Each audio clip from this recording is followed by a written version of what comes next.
cette institution, quand on parle d'institution, on parle des lois. On parle d'un mode de fonctionnement. On parle des bases qui sont posées. Et donc, on peut encore dire comme une entreprise, si je vais dire ça comme ça, hein, ou encore comme un édifice spirituel. Et donc, ce mariage, Dieu l'a conçu selon ses valeurs à lui, selon sa nature à lui, selon son mode de fonctionnement.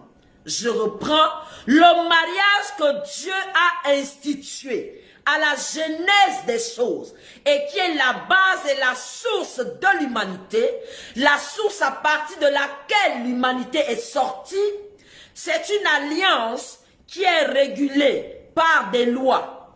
C'est une union entre un homme et une femme qui a des lois, d'accord, que ceux qui aspirent ou ceux que Dieu a destinés à se marier se doivent de se conformer.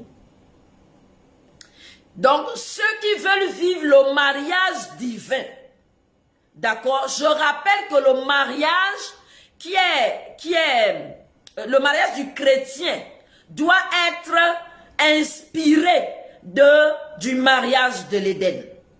Tout mariage chrétien en principe doit tirer sa source dans la Genèse 2, versets 18 à 24. Pourquoi? Parce que c'est la Genèse, c'est le début. Il n'y avait pas encore de corruption. Donc Dieu a déposé un modèle de mariage. Et à mon sens, qui doit être la source d'inspiration de tout mariage chrétien. C'est-à-dire que si un pasteur ou un simple fidèle veut se marier, il doit se positionner sur le modèle qui a été annoncé depuis la Genèse, dans Genèse 2, versets 18 à 24. D'ailleurs, il n'y avait aucune autre institution sur la terre. Après que Dieu ait constitué la matière première de la terre, il n'y avait aucune autre institution, aucun organe de régulation. Il n'y avait rien sur la terre. Il n'y avait que la matière première, c'est-à-dire les cieux. Les arbres n'avaient même pas encore poussé. Il y avait juste la terre qu'on voyait. La Bible dit dans Genèse 2 que la vapeur s'échappait de la terre.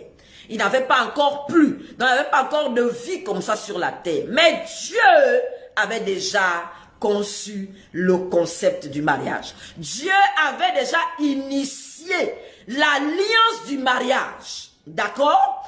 Et donc, tout chrétien qui veut se marier, ou tout chrétien qui sait